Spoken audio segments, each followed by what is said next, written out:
ശ്ലോകം 46 നമുക്ക് വായിക്കണം. ഗീച്ചിക്ക് വായിക്കാവോ? വായിക്കാം. യാവാനർത്ഥ ഉദപാനി സർവദാ സപ്ലുതോദകേ താവാൻ സർവേഷു വേദേഷു ബ്രാഹ്മണ്യസ്യ വിജാനതഃ. സർവത്ര ജലം നിറഞ്ഞിരിക്കെ കുളം, കിണർ തുടങ്ങിയ ചെറു ജലാശയങ്ങൾ കൊണ്ട് എത്രത്തോളം പ്രയോജനമുണ്ട്. ബ്രഹ്മജ്ഞാനിക്ക് സർവവേദങ്ങളെ കൊണ്ടും സത്രത്തോളം പ്രയോജനമേ ഉള്ളൂ. സന്ദർഭോചിതമായ ഒരു സുന്ദര ദൃഷ്ടാന്തമാണിത്. സാധാരണയായി കിണർ, കുളം തുടങ്ങിയ ജലാശയങ്ങളിൽ നിന്ന് നാം ആവശ്യത്തിന് വെള്ളമെടുക്കുന്നു. അതുപോലെ സാധകന്മാർ ജ്ഞാനത്തിന്റെ ഉറവിടമായ വേദങ്ങളെ ആശ്രയിച്ച് വേണ്ട അറിവ് സമ്പാദിക്കുന്നു. പ്രളയജലം വന്ന് സർവത്ര നിറഞ്ഞ് കിണർ, കുളം തുടങ്ങിയ ജലാശയങ്ങളെല്ലാം അതിനിടയിൽ പെട്ടുവെന്നിരിക്കട്ടെ. അപ്പോൾ എങ്ങു നോക്കിയാലും വെള്ളമാണെന്നിരിക്കെ ആവശ്യത്തിന് വെള്ളമെടുക്കാൻ പഴയ ജലാശയങ്ങളെ സമീപിക്കേണ്ടതില്ല. അതുപോലെ ആത്മജ്ഞാനം നേടി പരിപൂർണ അനുഭവിക്കുന്ന ആപ്തകാമനായ മഹാത്മാവിനെ സംബന്ധിച്ചിടത്തോളം വേദങ്ങളെ ആശ്രയിക്കേണ്ട ആവശ്യമില്ല. ഇവിടെ വേദം എന്നതിന് വേദത്തിലെ കർമ്മകാണ്ഡം എന്നാണ് അർത്ഥം. കർമ്മകാണ്ഡം വാഗ്ദാനം ചെയ്യുന്ന ദിവ്യഭോഗങ്ങൾ എല്ലാം ഒന്നിച്ചു ചേർത്താലും ആത്മജ്ഞാനി അനുഭവിക്കുന്ന ബ്രഹ്മാനന്ദത്തിന് അടുത്തെങ്ങും എത്തില്ല. സകാമികളായ മനുഷ്യരുടെ ആഗ്രഹങ്ങൾ പൂർത്തീകരിക്കാനുള്ള കർമ്മങ്ങളാണ് കർമ്മകാണ്ഡം വിധിക്കുന്നത്. അങ്ങനെ ഇഹത്തിലോ പരത്തിലോ ചില സുഖങ്ങൾ അനുഭവിക്കാം. എന്നാൽ കർമ്മങ്ങളുടെ ഫലമായി അനുഭവിക്കുന്ന ആ സുഖങ്ങളൊക്കെയും നശ്വരങ്ങളും അപൂർണതകളുമാകണം. ആത്മാനുഭൂതിയിലാവട്ടെ ശാശ്വതവും പൂർണവുമായ സുഖം സ്വായത്തമായി തീരുന്നു എന്നതിനാൽ ജ്ഞാനി വൈദിക കർമ്മങ്ങളെ ആശ്രയിക്കുകയില്ല. വ്യാസഭഗവാൻ കർമ്മകാണ്ഡത്തെ നിന്ദിക്കുകയാണെന്ന് ധരിച്ചു പോകരുത്. വൈദിക കർമ്മങ്ങൾ വാഗ്ദാനം ചെയ്യുന്ന പുണ്യലോക പ്രാപ്തിയാണ് ജീവിത ലക്ഷ്യം എന്ന് കരുതുന്ന മാർഗത്തെ ലക്ഷ്യമാക്കി തെറ്റിദ്ധരിക്കുന്ന മൂഢരെ ഉദ്ബുദ്ധരാക്കിയാണ് ഇതിന്റെ ഉദ്ദേശം. ഫലാസക്തി കൂടാതെ കർമ്മം ചെയ്യുകയാണെങ്കിൽ സാധകന് ചിത്തശുദ്ധി കൈവരിക്കാം. വിവേക വിചാരം ചെയ്യാനുള്ള കഴിവ് അതുകൊണ്ടുണ്ടാവും. അപ്പോൾ സത്യം കാണാൻ കഴിയും. എങ്ങും നിറഞ്ഞു എല്ലാമായി വിരാജിക്കുന്ന പരമ്പൊരുളിനെ സാക്ഷാത്കരിച്ച് പരിപൂർണത അനുഭവിക്കുന്ന ബ്രഹ്മജ്ഞാനിക്ക് വൈദിക കർമ്മങ്ങളുടെ ഫലമായി ലഭിക്കാവുന്ന നശ്വര സുഖാനുഭവങ്ങളിൽ താല്പര്യമുണ്ടാവുന്നത് എങ്ങനെ? വേദങ്ങൾ ചൂണ്ടിക്കാട്ടുന്ന ലക്ഷ്യം ശുദ്ധജ്ഞാനമാണ്. അതുതന്നെ ആത്മസ്വരൂപം. പരിമിതനായ ജീവൻ ജ്ഞാനനിഷ്ഠയ്ക്കുള്ള യോഗ്യത നേടുന്നവരെ വേദത്തെ ആശ്രയിക്കുന്നു. അപരിമേയനായ പരമാത്മാവാണ് താനെന്ന സത്യം സാക്ഷാത്കരിക്കുന്നതോടെ അയാളുടെ പരിമിതികൾ നീങ്ങുന്നു. വേദത്തെ പോലും അനുഗ്രഹിക്കാൻ അയാൾ ശക്തനായിത്തീരുന്നു. താഴ്ന്ന ക്ലാസ്സുകളിൽ വിദ്യാർത്ഥികൾ ഗുണഘോഷ്ടം ഉരുവിട്ട് പഠിക്കാറുണ്ട്. അത് ആവശ്യവുമാണ്. എന്നാൽ ഉന്നതഗതിയിൽ ബിരുദമെടുത്ത ശേഷവും ഗുണഘോഷ്ടം ഉരുവിടുമോ? ഇതിനകത്ത് ഈ ശ്ലോകം പറയുന്നത് നമ്മുടെ ഈ ആത്മസാക്ഷാത്കാരം കിട്ടിയ ഒരാൾക്ക് ഈ വേദം എങ്ങനെ ഇരിക്കുമെന്ന് ചോദിക്കുക. ഈ വേദങ്ങള്, ഉപനിഷത്തുകളും ഈ വേദങ്ങളും ഇതൊക്കെ പരമാത്മജ്ഞാനം നേടിയ ഒരാള്, സാധകന്മാരുടെ കാര്യമല്ല. ഈ പരമാത്മജ്ഞാനം നേടിയ ഒരാൾക്ക് ഈ ശാസ്ത്രങ്ങള് എങ്ങനെ ഇരിക്കുന്നു വെച്ചാൽ അതിനൊരു എക്സാമ്പിൾ പറയുക. സർവത്ര ഈ ജലം നമ്മൾ യൂഷ്വലായിട്ട് കിണറ്, കുളത്തിൽ നിന്നൊക്കെ വെള്ളം കിണറ്റിൽ നിന്നൊക്കെ വെള്ളം കോരി എടുത്ത് ഇങ്ങനെ യൂസ് ചെയ്യുക. ഇത് കിണറും കുളവും എല്ലാം ഇങ്ങനെ നിറഞ്ഞ് ഫുൾ ഒരു മൊത്തം ജലം നിറഞ്ഞ് വെളിയിരിക്കുവാണെങ്കിലോ ഈ കിണറിനെയോ കുളത്തിനെയോ നമ്മൾ ആശ്രയിക്കത്തില്ല. വെള്ളം സർവത്ര നിറഞ്ഞിരിക്കുക എന്ന് പറയുന്ന പോലെ നമ്മൾ ഈ ഗീത നമ്മളിപ്പോ ഒരു കാലത്ത് നമ്മളെന്തുവാ ചെയ്യുന്നത്? ഈ ഭാഗവതവും ഗീതയും ഇതൊക്കെ ഭഗവത്ഗീതയൊക്കെ നമ്മളിങ്ങനെ നമുക്ക് ഭദ്രമായിട്ട് ഭവ്യമായിട്ട് പൊതിഞ്ഞ് പൂജാർമ്മി വയ്ക്കും. നമ്മളിതൊന്നും വളരെ ദിവ്യമായ ഗ്രന്ഥങ്ങളാ. അതേസമയത്ത് ഈ ഗീത നമുക്ക് ഗീതയിൽ എന്താണെന്ന് വെച്ചാൽ നമുക്കറിയത്തില്ല. ബുക്ക് പരിപാവനമാണ്. ഗീതയോ ഭാഗവതമൊക്കെ വളരെ പരിശുദ്ധമായിട്ട് പൂജ വെക്കുന്ന സമയത്ത് നമ്മളെടുത്ത് പൂജ വെക്കുകയും ചെയ്യും. പൂജ കഴിഞ്ഞാൽ തിരിച്ചു എടുത്ത് വെക്കും. നമ്മൾ ഇതൊന്നും വായിക്കത്തുമില്ല, ഇതിനകത്ത് എന്താ എഴുതിയിരിക്കുന്നത് നമ്മൾ അറിയത്തുമില്ല. അതേസമയത്ത് ഇതൊക്കെ നമ്മളെല്ലാം ഗീത പഠിച്ചു കഴിഞ്ഞാലോ, ഗീത പഠിച്ച് ഈ ഗീതയുടെ ആശയം എല്ലാം ഉൾക്കൊണ്ടു.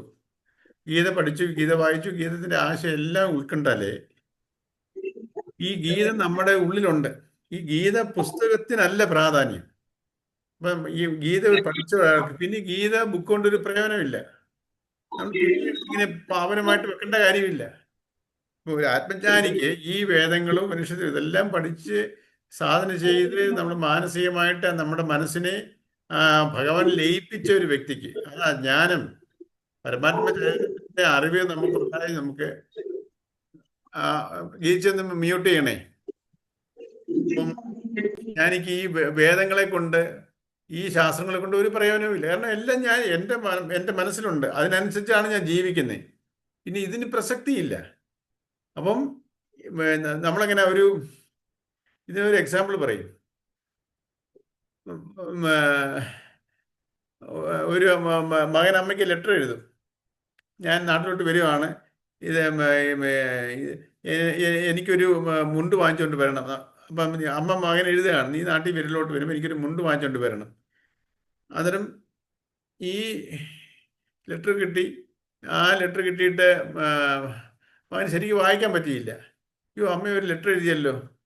അത് നോക്കിയെടുത്ത് നോക്കി കുറേ തെരഞ്ഞ് കണ്ടുപിടിക്കും. അത് കണ്ടുപിടിച്ചിട്ട് വായിച്ചിട്ട് അതിനകത്ത് എഴുതിയിട്ടുണ്ട്, വരുമ്പോൾ ഒരു മുണ്ട് വാങ്ങിച്ചുകൊണ്ട് വരണം. ആ വിവരം അറിഞ്ഞു കഴിഞ്ഞു. അത് കഴിഞ്ഞ് പിന്നെ ആ എഴുതാൻ കീറിക്കളയുക. കാരണം ആ വിവരം കിട്ടി. അമ്മ എഴുതിയിരുന്നു ഒരു മുണ്ട് വാങ്ങിച്ചുകൊണ്ട് വരണം, ആ വിവരം ഞാൻ അറിഞ്ഞു. പിന്നെ ആ എഴുത്തിന് പ്രസക്തിയില്ല. അതുവരെ നമ്മളതിനെ ആ എഴുത്തിനകത്ത് എന്താണ് എഴുതിയിരിക്കുന്നത് നമ്മൾ അറിയണം. അതിനുശേഷം ആ എഴുത്ത് ഞാൻ ഭദ്രമായിട്ട് സൂക്ഷിച്ച് വെച്ചേക്കോ. അയ്യോ, ഈ ഒരു മുണ്ട് വാങ്ങിച്ചിട്ട് വരണമെന്ന് എഴുതി, ഞാൻ അതിന് ഭദ്രമായിട്ട് സൂക്ഷിക്കുക. ആ വിവരം ഞാൻ ഗ്രഹിച്ചു കഴിഞ്ഞാൽ അത് കഴിഞ്ഞാൽ മുണ്ട് വാങ്ങിച്ചിട്ട് പിന്നെ ആ എഴുത്തിന് പ്രസക്തിയില്ല എന്ന് പറയുന്നത്. അതിന് ഇവിടെ ഒരു അവസാനം ഒരു ഇത് പറയുന്നുണ്ട്. നമ്മൾ ചെറിയ ക്ലാസ്സുകളിലൊക്കെ എഞ്ചുവടി, ഗുണഘോഷം എന്ന് പറഞ്ഞാൽ ഇങ്ങനെ ടേബിൾ എന്ന് പറയും ഇംഗ്ലീഷിൽ. എഞ്ചുവടി പഠിക്കുന്നു. ഓരോന്നും നമ്മൾ ആ സ്കൂളിൽ പഠിക്കുന്ന സമയത്തെല്ലാം ശരിക്കും ഓരോന്നും ഇങ്ങനെ കാണാൻ പഠിക്കും. അതങ്ങ് ഹൃദയസ്ഥമാവും ആ ചെറിയ ക്ലാസ്സുകളിൽ. എനിക്കൊന്ന് 2ാം ക്ലാസ്സിലോ 3ാം ക്ലാസ്സിലൊക്കെ ആയിരിക്കും. അതെല്ലാം എഞ്ചുവടി ശരിക്കും ഇരുന്ന് പഠിക്കും. നമ്മളത് വൺസ് ഇത് നമ്മൾ ഓരോരോ ക്ലാസ്സുകളിൽ പോയി 10th ആയി കഴിഞ്ഞു, പിന്നെ കോളേജിലായി. നമ്മൾ ഇതെല്ലാം ഹയർ ഡിഗ്രിയൊക്കെ എടുത്തിട്ട് ഈ മാത്സിൽ തന്നെ ഹയർ ഡിഗ്രി എടുക്കും. എന്നിട്ട് ഈ നമ്മൾ കൊച്ചിലെ പഠിച്ച എഞ്ചുപടി അത് വെച്ചിട്ടാണ് ഈ അഡീഷനും സബ്ട്രാക്ഷനും ഡിവിഷനും എല്ലാം മൾട്ടിപ്ലിക്കേഷനും എല്ലാം ചെയ്യുന്ന എല്ലാ കാര്യങ്ങളും അറിയാം. അപ്പം ഞാൻ തിരിച്ചു ഇത് ചൊല്ലിക്കൊണ്ടിരിക്കുവോ? ആ എഞ്ചുപടി സൂക്ഷിച്ച് വെച്ചിട്ട് എപ്പോഴും ഞാൻ അതെനിക്കറിയാം. പിന്നെ ആ എഞ്ചുപടി കൊണ്ട് എനിക്കൊരു പ്രയോജനമില്ല. ആ എഞ്ചുപടി മോശമായുണ്ടാന്നോ? അല്ല, ഞാൻ അതിൻ്റെ ഉള്ളിലുള്ള എല്ലാം എനിക്ക് ഗ്രഹിച്ചു കഴിഞ്ഞു, എന്നിൽ അറിയാം. പിന്നെ അതുകൊണ്ട് എനിക്കൊരു പ്രയോജനമില്ല. അത്രത്തോളം പ്രാധാന്യമേ ഉള്ളൂ ഒരു പരമാർത്ഥ ജ്ഞാനം നേടിയ ഒരാൾക്ക് ഈ ഗ്രന്ഥങ്ങളല്ല. പിന്നെ ആ ഗ്രന്ഥങ്ങളെ ആശ്രയിക്കേണ്ട കാര്യമില്ല. ആ ഗ്രന്ഥങ്ങൾ ഈ പരമാർത്ഥ ജ്ഞാനിയെ ആശ്രയിക്കും. അത്രയ്ക്ക് അറിവായി കഴിഞ്ഞു. ഗ്രന്ഥങ്ങളിലൊക്കെ പരിമിതമാണ്, അതൊക്കെ ഇൻഡിക്കേഷൻ എഴുതിയിരിക്കുക. ആ അനുഭവ ജ്ഞാനം വന്ന ആൾക്ക് ആ ഗ്രന്ഥങ്ങൾ കൊണ്ട് എന്ത് പ്രയോജനം അതിനുവേണ്ടി പറഞ്ഞ ഒരു ശ്ലോകമായിരുന്നു. അപ്പം നമ്മളിതെല്ലാം ഗ്രഹിച്ച് നമ്മളെ ഈ അറിവ്, ഈ ഗീതയിൽ പറയുന്ന അറിവ് ഞാൻ ഗ്രഹിച്ചു കഴിഞ്ഞാൽ പിന്നെ ഗീതാ ബുക്കത്തിന് പിന്നെ ഒരു ഇമ്പോർട്ടൻസ് ഇല്ല. ഞാൻ എപ്പോഴും ഓരോ കാര്യങ്ങളും ഗീതാ ബുക്ക് നോക്കിയാണോ ചെയ്യേണ്ടത്? എന്നിലത് അറിയാം, ഞാനത് ഉൾക്കൊണ്ടിരിക്കുക. ആ ഗീതയിൽ പറഞ്ഞേക്കുന്ന എല്ലാ കൺസെപ്റ്റുകളും ഞാൻ ഗ്രഹിച്ചെങ്കിൽ പിന്നെ ഗീതാ ബുക്കിന് ഒരു ഇമ്പോർട്ടൻസ് ഇല്ല. അതുപോലെയുള്ളൂ ഒരു പരമാർത്ഥ ജ്ഞാനം നേടിയ ഒരാൾക്ക് ഈ ശാസ്ത്രങ്ങൾ ഇത് പ്രകാരമല്ല, ഇതിനനുസരിച്ച് സാധനം ചെയ്ത് ഈ മനസ്സിനെ ഈശ്വരൻ ലയിപ്പിച്ച ഒരാളാണ്. ആ ജ്ഞാനം സിദ്ധിച്ച ഒരാൾക്ക് ഇതൊക്കെ അതിൻ്റെ ഒരു ഇമ്പോർട്ടൻസ് ഉള്ളൂ ഇതിനകത്ത് പറയുന്നത്. ആ കാണാതെ പഠിച്ചിട്ട് കാര്യമില്ലല്ലോ. അതാ ഞാൻ ഗ്രഹിച്ചു കഴിഞ്ഞാൽ, ഗ്രഹിക്കുക, കാണാതെ പഠിച്ചിട്ട് കാര്യമില്ല. അതിനകത്തിലെ ആശയം ഗ്രഹിച്ചു കഴിഞ്ഞാൽ അതെ. പിന്നെ അതുകൊണ്ട് ഞാൻ പിന്നെ ഈ ബുക്കും പേര് നടക്കേണ്ട കാര്യമുണ്ട്, ബുക്കും കൊണ്ട് നടക്കേണ്ട കാര്യമുണ്ടോ? ഇതിന്റെ ആശയം ഉൾക്കൊള്ളുന്നിട്ട് ഞാൻ എവിടെ പോയാലും ഗീതാ ബുക്ക് എടുത്തിട്ട് പോകും. എപ്പോഴും നോക്കി ഇതെല്ലാം എനിക്ക് ഞാൻ മൊത്തം ഞാൻ ഗ്രാസ്പ് ചെയ്ത് ഗ്രഹിച്ചു കഴിഞ്ഞെങ്കിൽ പിന്നെ ഞാൻ ബുക്ക് കൊണ്ട് പോകേണ്ട കാര്യമില്ല. അതിനുവേണ്ടി പറഞ്ഞേക്കുന്ന ഒരു ശ്ലോകമാണ്. 47-ാമത്തെ ശ്ലോകം വായിക്കാവോ? ചതുരിലേക്ക് വായിക്കാവോ 47-ാമത്തെ? വായിക്കാം. കർമ്മണ്യേവാധികാരസ്തേ മാ ഫലേഷു കദാചന മാ കർമ്മഫലഹേതുർഭൂർമാദേ സംഗോസ്ത്വ കർമ്മണി. കർമാചരണത്തിന് തന്നെയാണ് നിനക്ക് അധികാരം. ഒരിക്കലും ഫലാസക്തി പാടില്ല. ഫലം കിട്ടണമെന്ന ആശയോടെ കർമ്മം ചെയ്യുന്നവനായി തീരരുത്. കർമ്മം ചെയ്യാതിരിക്കുന്നതിലും നിനക്ക് താല്പര്യം ഉണ്ടാവരുത്. ഫലാസക്തി വെടിഞ്ഞ് അർപ്പണഭാവത്തോടെ കർമ്മം ചെയ്യുകയാണെങ്കിൽ ജ്ഞാനനിഷ്ഠയ്ക്ക് മുന്നോടിയായി വേണ്ട ചിത്തശുദ്ധി കൈവരിക്കാമെന്ന വസ്തുതയെ ശാസ്ത്രം ഒട്ടും നിഷേധിക്കുന്നില്ല. എന്നാൽ ഗീതയിലെ വീക്ഷണം കുറെ കൂടി വിശാലമാണ്. എന്തെന്നാൽ വൈദിക കർമ്മങ്ങളെ മാത്രമല്ല, എല്ലാ കർമ്മങ്ങളെയും അത് അംഗീകരിക്കുന്നുണ്ട്. വേദത്തിൽ കർമ്മം കൊണ്ട് ഉദ്ദേശിക്കുന്നത് യജ്ഞ യാഗാദി ക്രിയകളെയാണ്. ഗീതയിലാകട്ടെ ഓരോ വ്യക്തിയുടെയും ദൈനംദിന ജീവിതത്തിലെ സർവ പ്രവൃത്തികളെയും ഉൾപ്പെടുത്തിയിരിക്കുന്നു. ബന്ധപ്പെടാതെ മനസ്സിരുത്തി വായിച്ചാലേ ശാസ്ത്രാർത്ഥം ശരിയായി ഗ്രഹിക്കാനാവും. ഈ ശ്ലോകത്തിന്റെ പൊരുൾ വേണ്ട പോലെ മനസ്സിലാവാത്തവർക്ക് തോന്നും അസാധ്യമായൊരു കാര്യമാണ് ഇവിടെ പറയുന്നതെന്ന്. ദരിദ്രർ എന്നും ദരിദ്രരായി തന്നെ ഇരുന്നു കൊള്ളട്ടെ, ധനികർ ദരിദ്രരെ ചൂഷണം ചെയ്തുകൊണ്ടും ഇരിക്കട്ടെ എന്ന് മതഗ്രന്ഥം തന്നെ അനുശാസിക്കുന്നതായിട്ട് വിചാരശൂന്യർക്ക് തോന്നാം. ഫലം ഉദ്ദേശിക്കാതെ കർമ്മം ചെയ്യാൻ സാധിക്കുമോ? ഇല്ലെന്ന് തന്നെ ആയിരിക്കും അവർക്ക് തോന്നുക. എന്നാൽ ഇതിലെ നിർദ്ദേശം അനുസരിച്ച് പ്രവർത്തിക്കാനുള്ള സന്നദ്ധതയോടെ കർമ്മരംഗത്തിറങ്ങി അത് പ്രായോഗികമാക്കാൻ ശ്രമിക്കുന്നവർക്കറിയാം ജീവിതത്തിലെ ശരിയായ നേട്ടങ്ങളുടെ രഹസ്യം ഇതാണെന്ന്.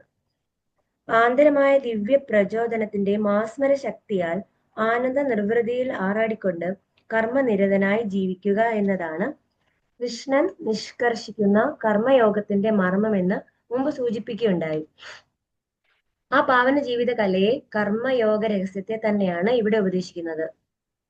വേണ്ടാത്ത സങ്കല്പങ്ങൾ ജീവിതത്തെ ഹാനികരമായി ബാധിക്കും. ബുദ്ധിശൂന്യമായ പരാജയഭീതി കാരണം മനോവീര്യം സ്വയം നശിപ്പിക്കപ്പെടുന്നുണ്ട് ഉദ്യമങ്ങളിൽ നാം പരാജയപ്പെടുന്നത്. പരാജയപ്പെട്ടെങ്കിലോ എന്ന് ശങ്കിച്ച് മഹത്തായ പ്രവർത്തനങ്ങൾ ഏറ്റെടുക്കാൻ നാം മടിക്കുന്നു. വല്ലതും തുടങ്ങിയാൽ തന്നെ മുഴുമിക്കാതെ നടുക്കുവെച്ച് നിർത്തേണ്ടി വരുന്നതും ഭയാശങ്കകൾ മൂലം മനോവീര്യം നഷ്ടപ്പെടുന്നത് കൊണ്ടാണ്. ഇങ്ങനെ മനോവീര്യം ചോർന്നു പോകുന്നത് തടഞ്ഞ്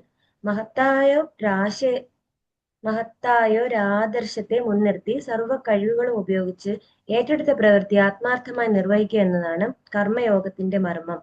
ക്രിയാത്മകമായ ആന്തര പ്രചോദനത്തിന്റെ ആനന്ദ നിർവൃതി സ്വായത്തമാക്കാനുള്ള ഉപായം. ഈ നിലയിൽ പ്രവർത്തിക്കുന്നവർക്ക് ജീവിത വിജയം തീർച്ചയാണ്. ഇതത്തെ കർമ്മത്തെ സംബന്ധിച്ച ശാശ്വത നിയമം. ഭാവിയെ രൂപപ്പെടുത്തുന്നത് വർത്തമാനത്തിലാണ്. ഇന്നത്തെ കൃഷിയെ ആശ്രയിച്ചിരിക്കും നാളത്തെ വിള. ഒരു പക്ഷേ വിള നശിച്ചെങ്കിലോ എന്ന് ഭയന്ന് ഒരു മൂഢ കർഷകൻ വേണ്ട പോലെ നില ഒഴുകുകയോ വിത്ത് വിതയ്ക്കുകയോ ചെയ്യാതിരുന്നാൽ അയാൾക്ക് വിള കൊയ്യാനാവില്ലെന്ന് തീർച്ച. വർത്തമാന കാലത്തെ വേണ്ട പോലെ വിനിയോഗിച്ചാൽ നല്ലൊരു ഭാവി പ്രതീക്ഷിക്കാം. ഭൂതകാലം മരിച്ചു കഴിഞ്ഞു, ഭാവിയാകട്ടെ ജനിച്ചിട്ടുമില്ല. പ്രവർത്തിക്കാനുള്ള സമയമായ വർത്തമാനകാലം സമർത്ഥമായി വിനിയോഗിക്കാത്തവന് ഭാസുരമായൊരു ഭാവി എങ്ങനെ പ്രതീക്ഷിക്കാം? സംശയത്തിന് അവകാശമില്ലാത്ത ഈ യാഥാർത്ഥ്യത്തെ ഇവിടെ വെട്ടിത്തുറന്ന് പറയുന്നു. വിജയം വേണോ എങ്കിൽ ഫലാകാംക്ഷ വെടിഞ്ഞ് സർവ്വ കഴിവുകൾ ഉപയോഗിച്ച് കർമ്മം ചെയ്യൂ. കർമ്മഫലം എന്നാൽ എന്ത് എന്ന് സൂക്ഷ്മമായി വിചിന്തനം ചെയ്യുന്നത് നന്നായിരിക്കും. കർമ്മത്തിൽ നിന്നും ഭിന്നമാണോ കർമ്മഫലം? അല്ലെന്ന് കാണാൻ പ്രയാസമില്ല. വർത്തമാന കാലത്തെ കർമ്മം തന്നെയാണ് ഭാവിയിൽ കർമ്മഫലമായി രൂപം കൊള്ളുന്നത്. കർമ്മം ചെയ്തു കഴിഞ്ഞാൽ അത് പിന്നീട് ഫലരൂപത്തിൽ പ്രകടമാവും. ഇന്നത്തെ കർമ്മം നാളെ കർമ്മഫലമായി രൂപാന്തരപ്പെടും. ആ നിലയ്ക്ക് കർമ്മഫലത്തെ പറ്റി ചിന്തിച്ച് ഉത്കണ്ഠാകുലനാവുക എന്നതിനർത്ഥം പ്രവർത്തിക്കാനുള്ള വർത്തമാന കാലത്തെ നഷ്ടപ്പെടുത്തി പിറന്നിട്ടില്ലാത്ത ഭാവിയിൽ ജീവിക്കാൻ ശ്രമിക്കുക എന്നല്ലേ? അത് വിവേകത്തിന്റെ ലക്ഷണമല്ലല്ലോ. അതിനാൽ ഭഗവാൻ ആഹ്വാനം ചെയ്യുകയാണ്, ഹേ മനുഷ്യ, ഭാവിയെക്കുറിച്ച് ആവശ്യമില്ലാത്ത ഭയാശങ്കകളാൽ വർത്തമാനകാലം പാഴാക്കരുത്. പരമാവധി കഴിവ് വർത്തമാന കാലത്തിൽ വിനിയോഗിക്കൂ. ഇങ്ങനെ വർത്തമാനകാലത്തെ ഓരോ നിമിഷവും ഊർജ്ജസ്വലനും കർമ്മനിരതനുമായി ജീവിച്ചാൽ ഭാവി ഭാസുരമാവാതെ വയ്യ. ഉത്കൃഷ്ട നേട്ടങ്ങളും പ്രശസ്ത വിജയങ്ങളും കർമ്മയോഗിയെ ഇങ്ങോട്ട് വന്ന് ആശ്രയിച്ചോളും. അതുകൊണ്ട് അർജുന, കർമ്മം ചെയ്യുക എന്നതാണ് ഇപ്പോൾ നിനക്ക് സ്വീകാര്യമായിട്ടുള്ളത്. നീ യുദ്ധക്കളത്തിൽ വന്നത് ധർമ്മരക്ഷയ്ക്കായി പടപൊരുതാനാണ്. നിന്റെ സർവ്വ കഴിവുകളും ഈ കർത്തവ്യ കർമ്മം നിർവഹിക്കുന്നതിൽ വിനിയോഗിക്കുക. നിന്റെ വ്യക്തിത്വം തന്നെ ഈ കർമ്മത്തിൽ വിലയം പ്രാപിക്കട്ടെ. ഇങ്ങനെ അഹന്ത മമതകൾ കൂടാതെ ചെയ്യപ്പെടുന്ന കർമ്മം ഉത്തമ ഫലം പ്രദാനം ചെയ്യാതിരിക്കില്ല. ഭൗതികമായ നേട്ടവും ആധ്യാത്മികമായ പുരോഗതിയും അതുകൊണ്ടുണ്ടാവും. ഉത്തമ കർമ്മയോഗികൾക്ക് വേണ്ട 4 നിർദ്ദേശങ്ങൾ ഇവിടെ നൽകുന്നു. കർമ്മയോഗിയുടെ ശ്രദ്ധ മുഴുവനും ചെയ്യുന്ന കർമ്മത്തിലായിരിക്കണം. ഫലത്തെക്കുറിച്ച് ഉത്കണ്ഠപ്പെടരുത്. ഒരു നിശ്ചിത ഫലം ഉദ്ദേശിച്ചാവരുത് കർമ്മം ചെയ്യുന്നത്. കർമ്മവിമുഖനാവാൻ പാടില്ല. ഞാൻ എന്നും എനിക്ക് എന്നുമുള്ള സ്വാർത്ഥ ചിന്തകളുടെ ഭാരത്തിൽ നിന്നും മുക്തനായി ആത്മവിസ്മൃതിയുടെ ആനന്ദ നിർവൃതിയിൽ ആറാടി മഹത് കർമ്മങ്ങൾ ചെയ്തുകൊണ്ട് ജീവിതം ധന്യമാക്കാൻ കർമ്മയോഗിയെ സഹായിക്കുന്നവയാണ് ഈ നിർദ്ദേശങ്ങൾ. ഈ നിലയിൽ പ്രവർത്തിക്കുന്ന കർമ്മയോഗി തന്റെ കർമ്മത്തിന് മറ്റൊരു പ്രതിഫലവും ആഗ്രഹിക്കുന്നില്ല. മഹത് കർമ്മങ്ങൾ ചെയ്യാൻ സാധിക്കുന്നു എന്നത് തന്നെ അയാൾക്ക് വേണ്ട ആനന്ദവും സംതൃപ്തിയും നൽകുന്നു. കർമ്മം ലക്ഷ്യമല്ലെന്നും മാർഗം മാത്രമാണെന്നും ആത്മസാക്ഷാത്കാരമാണ് ലക്ഷ്യമെന്നും ഓർക്കണം. പരമ്പൊരുളിൽ മനസ്സുറപ്പിച്ച് കർത്തവ്യങ്ങളായി വന്നു ചേരുന്ന കർമ്മങ്ങളൊക്കെ മേൽപ്പറഞ്ഞ പ്രകാരം അർപ്പണഭാവത്തോടെ അനുഷ്ഠിക്കുന്ന സാധകന് അന്ധഃകരണ ശുദ്ധി എളുപ്പത്തിൽ കൈവരുന്നു. വാസന മാലിന്യങ്ങൾ അകന്ന് ഉള്ളം തെളിയുമ്പോൾ ആത്മവിചാരത്തിനും ധ്യാന അഭ്യാസത്തിനും അയാൾ അർഹനായി തീരുകയും തദ്വാര ആത്മസാക്ഷാത്കാരം നേടുകയും ചെയ്യും. ഈ കർമ്മയോഗത്തിന്റെ ഏറ്റവും ഇമ്പോർട്ടൻ്റ് ആയിട്ടുള്ള ഒരു ശ്ലോകമായത്. കർമ്മണ്യേവ അധികാരസ്ഥേ മാ ഫലേഷു കഥാചന മാ കർമ്മ ഫലേഷു മാതേ സങ്കോസ്ത കർമ്മണി. ഇതിന് ഏറ്റവും ഇതാ എപ്പോഴും എല്ലാവരും കോട്ട് ചെയ്യുന്ന ഒരു ശ്ലോകമായത്. ഇത് അവസാനത്തെ പാരഗ്രാഫ് വായിച്ചു കഴിഞ്ഞാൽ എന്തുവാ? പരമ്പൊരുളിൽ മനസ്സുറപ്പിച്ച് കർത്തവ്യങ്ങളായി വന്നു ചേരുന്ന കർമ്മങ്ങളൊക്കെ മേൽപ്പറഞ്ഞ പ്രകാരം അർപ്പണഭാവത്തോടെ അനുഷ്ഠിക്കുന്ന സാധകന് അന്ധഃകരണ ശുദ്ധി എളുപ്പത്തിൽ കൈവരുന്നു. വാസനാ മാലിന്യങ്ങൾ അകന്ന് ഉള്ളം തെളിയുമ്പോൾ ആത്മവിചാരത്തിനും ധ്യാനാഭ്യാസത്തിനും അയാൾ അർഹനായി തീരുകയും തദ്വാര നമ്മൾ നേരത്തെ ഈ ബേസിക് ആയിട്ടുള്ള ക്ലാസ്സിൽ പറഞ്ഞില്ലേ, നമ്മൾ ഈ പരമാത്മ ചൈതന്യത്തിൽ സമർപ്പണം ചെയ്തുകൊണ്ട് വേണം നമുക്ക് ഓരോരുത്തർക്കും വന്നു ചേർത്തുള്ള കർത്തവ്യ കർമ്മങ്ങൾ എന്നുവെച്ചാൽ സ്വധർമ്മം. ഓരോരുത്തർക്കും ഓരോ സ്വധർമ്മങ്ങളാണ്. എല്ലാവരുടെയും സ്വധർമ്മം ഡിഫറൻ്റാ. എല്ലാവരുടെയും സ്വഭാവം ഒരുപോലാന്നോ ഒരു പൊതു ഐഡന്റിറ്റി ഉണ്ടാവുന്നല്ലാതെ എല്ലാവർക്കും അവരവരുടെ ഇഷ്ടാനിഷ്ടങ്ങളെല്ലാം വ്യത്യസ്തമാണ്. അതുകൊണ്ടാണ് മനുഷ്യരെല്ലാം യുണീക്കായിട്ടിരിക്കുന്നത്, വ്യത്യസ്തങ്ങളാണ്. അപ്പം ഓരോരുത്തർക്കും വന്നു ചേർത്ത് നമ്മുടെ ജീവിത ലക്ഷ്യം എന്തുവാ? ഈ ശരീരം വന്നത് പഞ്ചഭൂതത്തിൽ, അത് പഞ്ചഭൂതത്തിലോട്ട് പൊയ്ക്കോളും. പക്ഷെ ഈ മനസ്സ് വന്നതോ ഈ പരമാത്മ ചൈതന്യത്തിൽ നിന്നാണ്. അപ്പം ഈ മനസ്സിന് തിരിച്ചും പരമാത്മ ചൈതന്യത്തിലോട്ട് പോകണമെന്നുണ്ടല്ലോ. ഞാൻ കൊണ്ടുവന്നിരിക്കുന്ന വാസനാ മാലിന്യങ്ങളാ കർമ്മഫലം. ആ വാസനാ മാലിന്യം അഴിക്കാതെ ഇമ്പ്യൂരിറ്റീസാ, അതിനെ കളയണം. അത് കളയണമെങ്കിൽ കർമ്മഫലം എങ്ങനെയാണ് കളയുന്നത്? കർമ്മം ചെയ്തുണ്ടാക്കിയ കർമ്മഫലത്തിന് കർമ്മം ചെയ്ത് തന്നെ വേണം അതിനെ നിർമ്മാർജ്ജനം നീക്കാൻ. അപ്പം അർപ്പണഭാവത്തോടെ, സമർപ്പണഭാവത്തോടെ. ഏതിൽ സമർപ്പണം? ഞാനാണ്, എൻ്റെ ബുദ്ധിയാണ്, ഞാൻ ദേഹമാണ്, ഇതിൽ നിന്ന് വിട്ട് എന്നെ നിലനിർത്തുന്നത് ഈ പരമാത്മ ചൈതന്യമാണെന്നുള്ള ആ പരമാത്മ ചൈതന്യം സമർപ്പണം ചെയ്തിട്ട് ഇതിൻ്റെ പ്രസൻസിലാണ് എനിക്ക് എല്ലാം ചെയ്യാൻ പറ്റുന്നത്. ഞാൻ എന്ന ഭാവം അവിടെ ഒരു ഇല്യൂഷനാണ്. അപ്പം ഈ ബോധ ചൈതന്യത്തിലോട്ട് അർപ്പണം ചെയ്തിട്ട് ഈശ്വരനിൽ സമർപ്പണം ചെയ്തിട്ട് അനുഷ്ഠിക്കുന്ന സാധനം അന്ധഃകരണ ശുദ്ധി, ചിത്തശുദ്ധി വരും. ചിത്തശുദ്ധി എന്ന് വെച്ചാൽ നമ്മൾ ബാലൻസ്ഡ് മൈൻഡ്. അപ്പം ഇതാണ് നമ്മൾ അറ്റൈൻ ചെയ്യേണ്ടത്. നമ്മൾ ഓരോരുത്തരുടെയും സ്വധർമ്മം വേറെയാണ്. നമുക്ക് ഓരോരുത്തർക്കും വന്നു ചേരുന്ന കർത്തവ്യങ്ങളുടെ വേറെയാണ്. നമുക്ക് ചെന്ന് നമുക്ക് ഫ്രീഡമേ ഇല്ല. നമ്മൾ അത് വന്നു ചേരുക. നമ്മൾ ഓരോരുത്തർക്കും ഓരോ സാഹചര്യങ്ങൾ വന്ന് അതിൽ എനിക്ക് ഈ സാഹചര്യം വേണ്ട, എനിക്ക് വേറെ സാഹചര്യം വന്നാൽ നമുക്ക് എടുക്കാൻ അങ്ങനെ ഫ്രീഡം ഇല്ല. അപ്പം നമുക്ക് ഓരോ സാഹചര്യങ്ങളിലും നമുക്ക് വന്നു ചേരുന്ന കർത്തവ്യ കർമ്മങ്ങളെ നമ്മൾ ഫുൾ അക്സെപ്റ്റൻസിൽ നമുക്ക് തോന്നുന്നു നമുക്ക് ഇഷ്ടപ്പെടത്തില്ല. ഞാൻ അതിനെ റിജക്റ്റ് ചെയ്യും. അതൊരിക്കലും പാടില്ല. അതിന് നമ്മൾ ഒഴിഞ്ഞു മാറും. എന്തെങ്കിലും ഒഴിവഴി കഴിവുകൾ നമ്മളതിനെ അവോയ്ഡ് ചെയ്യും. ഒരിക്കലും അതാ നമുക്ക് വന്നു ചേർന്നിട്ടുള്ള കർത്തവ്യ കർമ്മങ്ങളെ നമ്മൾ ശരിക്കും മനസ്സിനെ ഉൾക്കൊണ്ട് ഇതെനിക്ക് വന്നു ചേർന്നത്, ഇത് ഞാൻ ചെയ്തേ പറ്റൂ, ഇതിൽ നിന്ന് എനിക്ക് ഒളിച്ചോടാൻ പറ്റത്തില്ല. അപ്പം അതിനെ നമ്മൾ സമർപ്പണ ബുദ്ധിയിൽ ഈ ഈശ്വരനിൽ സമർപ്പിച്ചുകൊണ്ട് അതിനെ അനുഷ്ഠിക്കുക. ഇതാണ് കർമ്മയോഗം. അല്ലാതെ ഞാൻ ബുദ്ധിയിൽ എന്നുവെച്ചാൽ ഞാൻ ശരീരമാണ്, എൻ്റെ ബുദ്ധിയാണ്, ഞാൻ എൻ്റെ പ്രയത്നം കൊണ്ടാണ് നേടിയെന്നുള്ളതോ അത് അഹംബുദ്ധിയാണ്, അത് സമർപ്പണമല്ല. അങ്ങനെ ആയാൽ ഞാൻ എന്തു ചെയ്യും? എൻ്റെ കർമ്മഫലത്തിനെ ഞാൻ കൂട്ടിക്കൊണ്ടിരിക്കും. അപ്പം എൻ്റെ ചിത്തശുദ്ധി വരത്തില്ല. ഈ ചിത്തശുദ്ധി എന്ന് പറയുന്നത് ഒരു മനസ്സ് ഇമ്പ്യൂരിറ്റി നിറഞ്ഞതാ. ആ ഇമ്പ്യൂരിറ്റിയെ നിർമ്മാർജ്ജനം ചെയ്യുന്ന സാധനങ്ങൾ ഈ രീതിയിൽ ചെയ്താൽ ചിത്തശുദ്ധി വരും, മനസ്സിന് ശുദ്ധി വരും. ആ ശുദ്ധമായ മനസ്സിനെ ഉള്ളൂ ധ്യാനത്തിൽ കൂടെ ഈ ഈശ്വരനോട് ലയിപ്പിക്കാൻ പറ്റത്തുള്ളൂ. അതാണ് മുക്തി, മോക്ഷം. അപ്പം അങ്ങനെ ചിത്തശുദ്ധി വാസനാമാലിന്യങ്ങളാണ് ഉള്ളം തെളിയുമ്പോൾ ആത്മവിചാരത്തിനും ധ്യാനാഭ്യാസത്തിനും അയാൾ അർഹന തീരുകയും തദ്വര ആത്മസാക്ഷാത്കാരം നേടുകയും ചെയ്യും. നമ്മൾ ഈ ബേസിക് പറഞ്ഞ കാര്യങ്ങളായത്. അപ്പം ഇതിൻ്റെ ഈ കർമ്മയോഗത്തിൻ്റെ ഏറ്റവും വലിയ ഇമ്പോർട്ടൻറ്റ് ശ്ലോകമായത്. ഈ കർമ്മയോഗം നമ്മൾ എങ്ങനെയാണ് ഈ കർമ്മയോഗം അനുഷ്ഠിക്കേണ്ടത്? നമുക്ക് കർമ്മം ചെയ്യാനേ ഉള്ളൂ. പക്ഷെ നമ്മളിപ്പോഴെന്തോ ചെയ്യുന്നേ? നമ്മളിപ്പോൾ ഓരോ കർമ്മങ്ങൾ ചെയ്യുന്നത് എങ്ങനെയാ?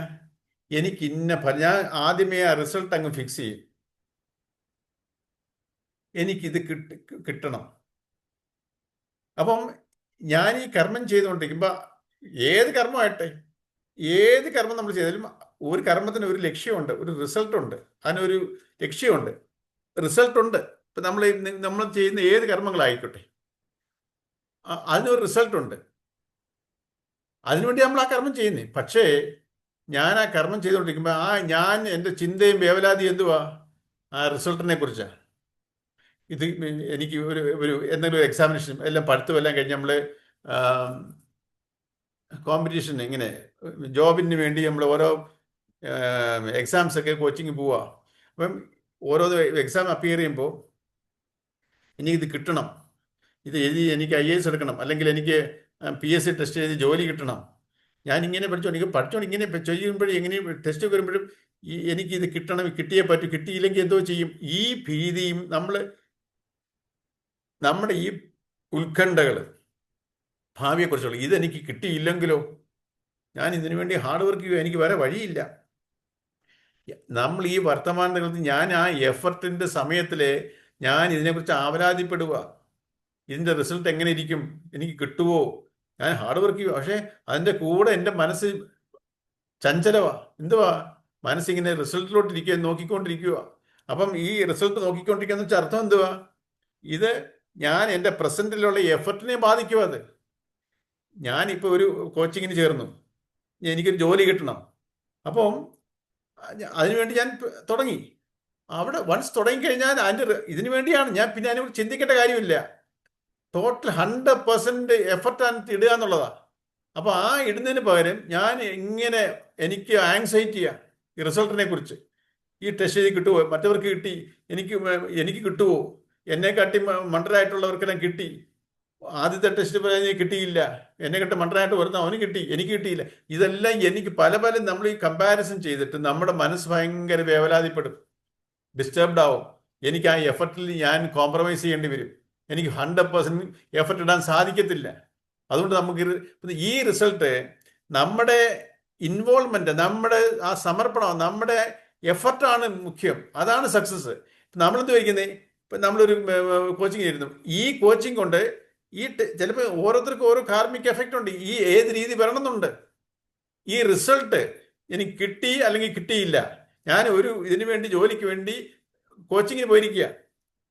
അപ്പം ഞാനിങ്ങനെ പല ടെസ്റ്റുകൾ എഴുതും, പല ടെസ്റ്റുകൾ എഴുതും. അപ്പോൾ ഓരോ ടെസ്റ്റ് എഴുതുമ്പോഴും എനിക്കിത് കിട്ടണം. ആ മനസ്സിൽ ആ റിസൾട്ടിനെ കൊണ്ടങ്ങ് ഫിക്സ് ചെയ്യുക.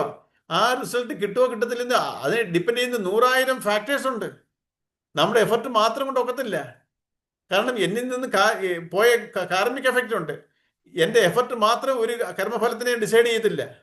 പക്ഷെ നമ്മുടെ എഫർട്ടാണ് നമ്മുടെ സക്സസ്. കാരണം ഇപ്പം ഞാൻ പറഞ്ഞ കഴിഞ്ഞ ജന്മം ഞാൻ ഒരാളുടെ ഞാനിങ്ങനെ ഇപ്പം ജോലിക്ക് വേണ്ടി ശ്രമിച്ചുകൊണ്ടിരിക്കുക.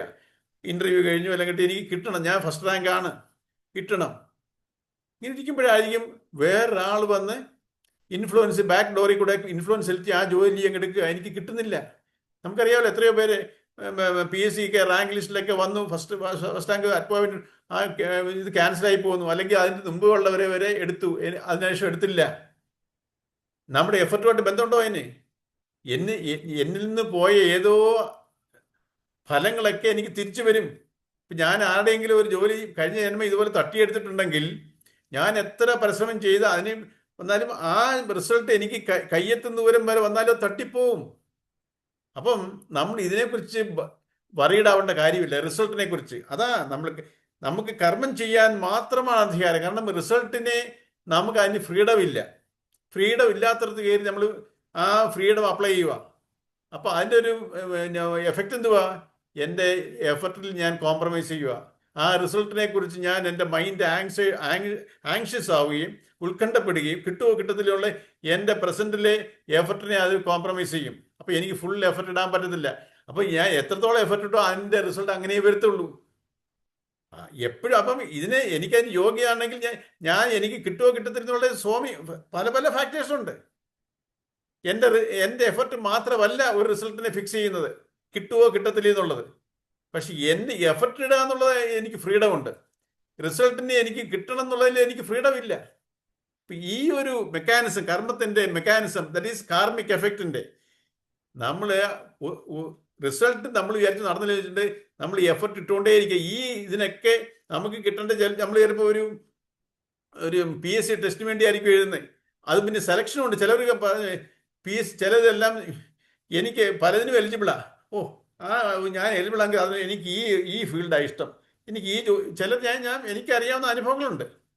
വേറെ ഒരു ടെസ്റ്റ് എഴുതില്ല. PSC എനിക്ക് എങ്ങനെയെങ്കിലും കേരളത്തിൽ കിട്ടണം, PSC ടെസ്റ്റ് മാത്രമേ എഴുതത്തുള്ളൂ. അങ്ങനെ സമയം കളഞ്ഞ കേസുകൾ എനിക്കറിയാം.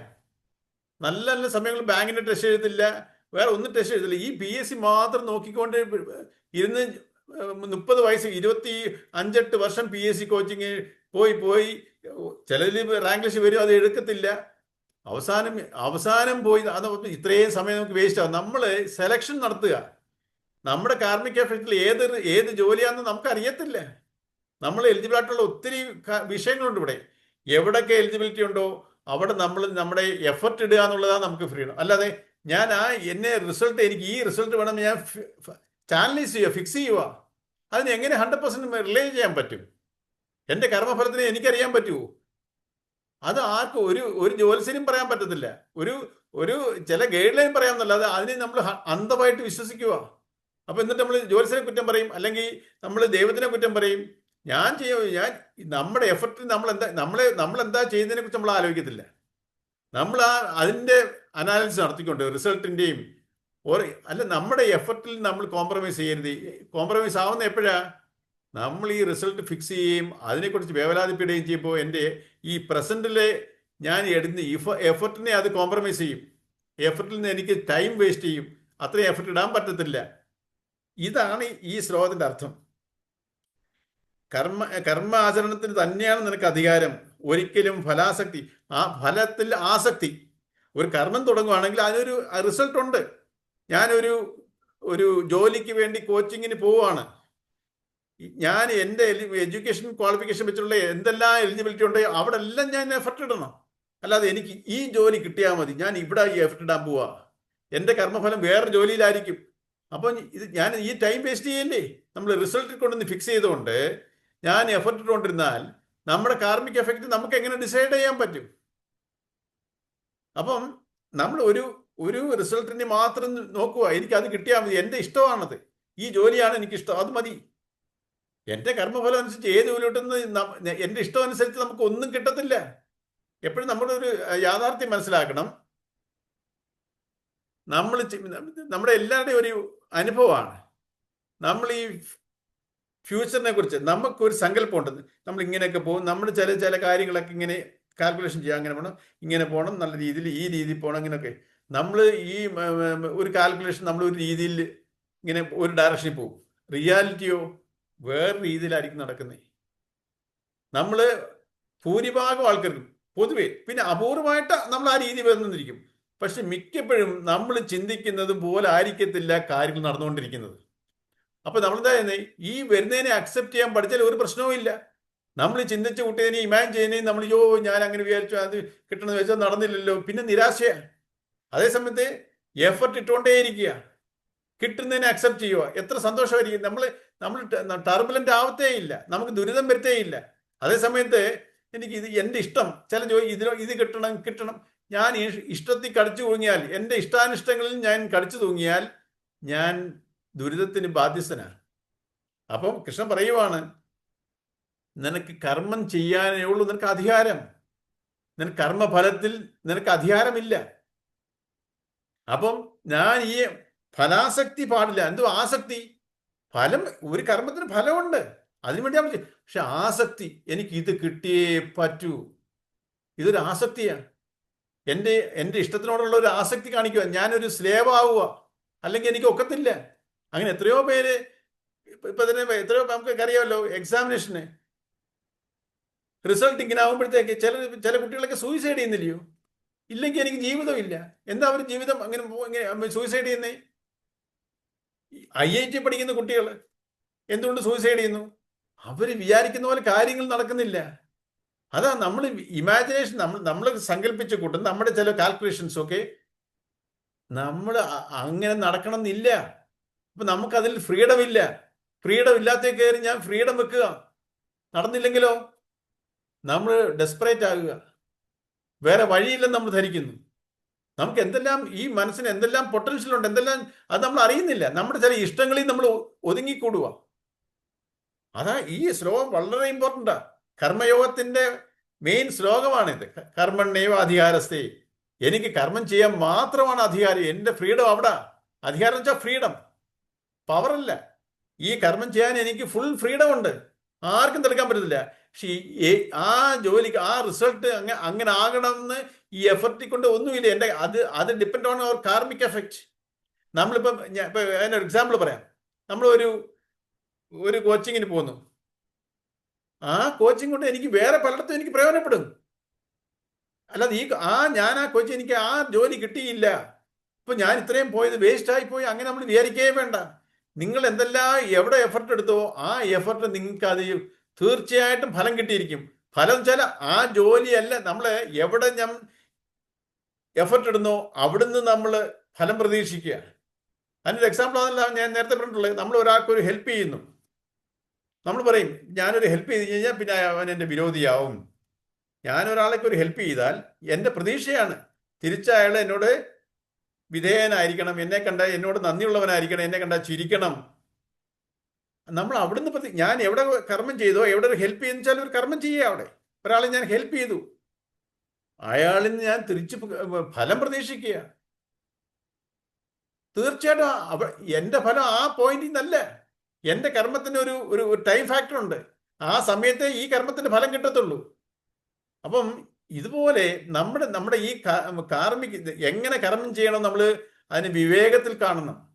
ബ്ലൈൻഡായിട്ട് നമ്മൾ കുറെ കർമ്മങ്ങൾ ചെയ്തു, ഞാൻ എന്തിനു വേണ്ടി ഹാർഡ് വർക്ക് ചെയ്തു, എനിക്കൊന്നിനും രക്ഷയില്ല, എൻ്റെ വിധി ഇങ്ങനെ. നമ്മൾ വിധിയെ പഴിക്കുക. നമ്മുടെ ഈ മനസ്സുകൊണ്ടാണ് നമ്മൾ ഇങ്ങനെ കർമ്മം ചെയ്യുന്നത്. അതെങ്ങനെ ശരിയാവും? ഒന്നിനും ഞാൻ എൻ്റെ ഇഷ്ടത്തിനും എൻ്റെ ആഗ്രഹത്തിലും കടിച്ചു തൂങ്ങി കിടക്കുക. വരുന്നതിനെ അക്സെപ്റ്റ് ചെയ്യാൻ പഠിച്ചാൽ നമ്മൾ എപ്പോഴും അറ്റ് പീസിലായിരിക്കും. മൈൻഡ് എപ്പോഴും പീസ്ഫുൾ ആയിരിക്കും, നമ്മൾ സന്തോഷമുള്ളതായിരിക്കും. നമ്മൾ എപ്പോഴും കമ്പാരിസനാണ്. അവന് കിട്ടി അല്ലെങ്കിൽ അവൾക്ക് കിട്ടി, എനിക്ക് കിട്ടിയില്ല, എനിക്കും അങ്ങനെ ആയേ പറ്റൂ. എല്ലാവരും യുണീക്കാണ്. അപ്പം ഈ കർമ്മയോഗത്തിന്റെ ഇങ്ങനെ ഒരു മനസ്സുണ്ടെങ്കിലേ ഉള്ളൂ. അല്ലെങ്കിലോ ഞാൻ എൻ്റെ പ്രാരബ്ധം കൂട്ടുക, വരുന്നതിനെ എഫർട്ട് 100% എഫർട്ട് ഇടുന്നു, നടക്കുന്ന ആ വരുന്ന റിസൾട്ടിനെ നമ്മൾ അക്സെപ്റ്റ് ചെയ്യുന്നു. ഇതിനെ വേറെ രീതി പറയും പ്രസാദ ബുദ്ധി. നമ്മളൊരു അമ്പലത്തിലെ ഒരു വഴിപാട് കഴിക്കാൻ കൊടുക്കുന്നു, ഉള്ളിൽ അർച്ചന ചെയ്യുന്നു. അർച്ചന ചെയ്ത് നമുക്ക് തിരുമേനി വന്ന് പ്രസാദം തരും. ആ പ്രസാദത്തിന്റെ അർത്ഥം എന്തുവാ? നമ്മൾ ഇതിന് സിംബോളിക്കാണ്. നമ്മൾ ഇടുന്ന എഫർട്ട് ആ പരമാത്മ ചൈതന്യത്തിലാണ് ഈ എഫർട്ട് ഇട്ടത്. അവിടുന്ന് കിട്ടുന്ന ഒരു റിവാർഡാണത്. നമ്മളെ ഒരു 5 പഴം ഒരു തേങ്ങായും നമ്മൾ അർച്ചനയ്ക്ക് കൊടുത്തു. അപ്പം തിരിച്ച് നമുക്ക് പ്രസാദം തരും. ചിലപ്പോൾ നമ്മൾ കൊടുത്ത അതേപോലെ തരത്തില്ല. ഒരു മുറി തേങ്ങായും 2 പഴമായിരിക്കും തരുന്നേ. ഞാൻ 5 പഴം കൊടുത്തു, 2 പഴമല്ലേ തന്നുള്ളൂ, ഒരു തേങ്ങ കൊടുത്ത് അരമുറിയേ തന്നുള്ളൂ. നമ്മൾ ഈ പ്രസാദത്തിന്റെ ഓ ഇങ്ങനെ ആ കിട്ടുന്നത് അതിനെ സന്തോഷപൂർവ്വം സ്വീകരിക്കുക. പ്രസാദ ബുദ്ധി. നമ്മൾ അതിനെ ക്വസ്റ്റ്യൻ ചെയ്യുവോ? സ്വാർത്ഥരായിട്ടുള്ളവർക്ക് ക്വസ്റ്റ്യൻ ചെയ്യണ്ടോ? തിരുമേനി അടിച്ചെടുത്തു, ഞാൻ കൊടുത്ത പഴം മൊത്തം തന്നില്ല, തേങ്ങ പകുതി അങ്ങ് എടുത്തു. നമ്മൾ ഇത് മെറ്റീരിയലിസ്റ്റിക്കാ. പ്രസാദ ബുദ്ധി കാണുമല്ല, നമ്മൾ അതിന് പ്രസാദം എന്നാ പറയുന്നത്. എന്നിട്ട് നമ്മൾ ഷെയർ ചെയ്യും എല്ലാവർക്കും. ഇതാണ് ഇതൊരു സിംബോളിക് ആക്ഷനാണ്. നമ്മൾ ഈ വർച്ചന ചെയ്യുന്നതും പ്രസാദം കിട്ടുന്നതും. ഈ വരുന്നതിനെ നമ്മൾ വളരെ റെസ്പെക്റ്റ്ഫുൾ ആയിട്ട് നമ്മളെ നമ്മളും എടുക്കും, എല്ലാവർക്കും ഷെയർ ചെയ്യുകയും ചെയ്യും. ഇതാണ് പ്രസാദം. ഈ രീതിയിൽ എന്തിനാ ഇങ്ങനെയൊക്കെ ഇതിനെ നമ്മുടെ ജീവിതത്തിൽ ഇതാ പറഞ്ഞത്. നമ്മൾ ഇവിടെ കർമ്മങ്ങൾ പറയുമ്പോൾ വേദങ്ങളിൽ കർമ്മകാന്ഡം, യാഗങ്ങളും യജ്ഞങ്ങളും പൂജകളും ഒക്കെയുണ്ട്. അതിന് ഓരോന്നിനും ഓരോ ഫലമുണ്ട്. ഇത് കൃഷ്ണൻ ഈ ഗീതയിലെ എല്ലാവർക്കും യാഗങ്ങളും യജ്ഞങ്ങളും ചെയ്യാൻ പറ്റുമോ? അന്നത്തെ കാലത്ത് രാജാക്കന്മാരും അങ്ങനെയുള്ളവരാ ഇതൊക്കെ ചെയ്തോണ്ടിരുന്നത്. സാധാരണ ചെയ്യത്തില്ല. അവർക്ക് അതിനുള്ള ഇതിനൊക്കെ ചെലവുള്ളതാ. ഇപ്പം അതായത് അതേ സമയത്തോ ഈ കൃഷ്ണൻ പറഞ്ഞ ഈ കർമ്മങ്ങളെ ഞാൻ പറഞ്ഞില്ലയോ, നമ്മൾ രാവിലെ എഴുന്നേറ്റപ്പോൾ തൊട്ട് രാത്രി ഉറങ്ങുന്നവർ നമ്മൾ എന്തെല്ലാം കർമ്മങ്ങൾ ചെയ്യും. ഇതെല്ലാം ഈ യജ്ഞഭാവനയിൽ നമ്മുടെ ഭാവമാണ് ഇമ്പോർട്ടൻ്റ്. അവിടെ ചെയ്തു കൂട്ടുന്ന ആ ആചാരമല്ല. ഇതിന്റെ പുറകിലുള്ള ഞാൻ ചെയ്യുന്ന ഇതിന്റെ അർപ്പണ ബുദ്ധിയാണ്, എൻ്റെ മനോഭാവമാണ് അവിടെ റിഫ്ലക്റ്റ് ആവുന്നത്. അതിലാണ് ഞാൻ ആ ഭാവത്തിൽ ചെയ്താൽ ഇത് പ്രസാദ ബുദ്ധിയായിട്ട് കാണും. ഞാൻ എഫർട്ട് ഇട്ടു, എനിക്ക് ഈ റിസൾട്ട് കിട്ടി. അതിനെയും നമ്മൾ അക്സെപ്റ്റ് ചെയ്യണം, ടോട്ടൽ അക്സെപ്റ്റൻസ്. അല്ലാതെ എനിക്കിത് ഇഷ്ടമല്ല, അത് പറഞ്ഞ നമ്മുടെ എഫർട്ട് നമ്മൾ ചാനലൈസ് ചെയ്യരുത്. നമ്മൾ ഒരു ഓപ്പൺ മൈൻഡ് ആകണം. പ്രസന്റ് വരുന്നതിനെ അക്സെപ്റ്റ് ചെയ്യാൻ പഠിച്ചാൽ നമുക്ക് ദുരിതമില്ല. പ്രതീക്ഷിക്കാം. പ്രതീക്ഷിച്ച് നടന്നില്ലേലും എനിക്ക് കുഴപ്പമില്ല. വേണം, തീർച്ചയായിട്ടും പ്രതീക്ഷിക്കണം. പ്രതീക്ഷിച്ച് കൂടാന്നുള്ളതല്ല ഇതിൻ്റെ അർത്ഥം. അപ്പം ഞാൻ പ്രതീക്ഷിക്കാം, ശരിക്കും എഫർട്ട് ഇടാം. പക്ഷെ നടന്നില്ലയോ, ഓക്കെ, ഇനിയും ഞാൻ അടുത്ത എഫർട്ട് ഇടുകയാണ്. നമ്മൾ കർമ്മം ചെയ്തുകൊണ്ടേയിരിക്കുക. നമുക്ക് റിസൾട്ട് വരും തീർച്ചയായും. ഇത് ഒരു പ്രശ്നം നമ്മൾ വിചാരിക്കുന്ന സമയത്ത് ആയിരിക്കണം എന്നില്ല, അത്രേ ഉള്ളൂ. ഓരോ കർമ്മത്തിനും ഓരോ റിസൾട്ട് ഉണ്ട്, ഓരോ ടൈം ഗ്യാപ്പ് ഉണ്ട്. ആ സമയത്തേ വരത്തുള്ളൂ. നമ്മൾ വിചാരിക്കുന്ന പോലെ നമ്മൾ കിട്ടുന്ന അതേ ഡയറക്ഷനിൽ അത് വരത്തില്ല. ആ സമയത്തും അതേ സ്ഥലത്തൊന്നും വരത്തില്ല. അതാണ് നമുക്ക് ഇത് അടുത്ത ക്ലാസ്സിൽ കണ്ടിന്യൂ ചെയ്യാം. ഈ കർമ്മഫലത്തിനെ കുറിച്ച് നിങ്ങൾക്ക്, ഈ കർമ്മയോഗത്തിനെ കുറിച്ച് നിങ്ങൾക്ക് എന്തെങ്കിലും ഡൗട്ട് ഉണ്ടെങ്കിൽ നമുക്ക് ഈ അടുത്ത ക്ലാസ്സിലൂടെ ഇത് ഡിസ്കസ് ചെയ്യാം. ഇത് വളരെ ഇമ്പോർട്ടൻറ്റ് ശ്ലോകമായത്. നിങ്ങൾ അടുത്ത ക്ലാസ്സിൽ ഇത് ശരിക്കും ഈ ശ്ലോകം നല്ലപോലെ വായിക്കുക. ഒന്നുകൂടെ നമുക്ക് ഡിസ്കസ് ചെയ്യാം അടുത്ത ക്ലാസ്സിൽ. എന്തെങ്കിലും പറയാനുണ്ടോ? ഇല്ല. മഞ്ജു, കർമ്മയോഗത്തിനെ കുറിച്ച് നീ എന്തെങ്കിലും പറയാനുണ്ടോ? അടുത്ത ക്ലാസ് നാളെ ആയിട്ട്. സമയം തീരാറായി. ശരി. ശരി എന്നാൽ ഓക്കെ.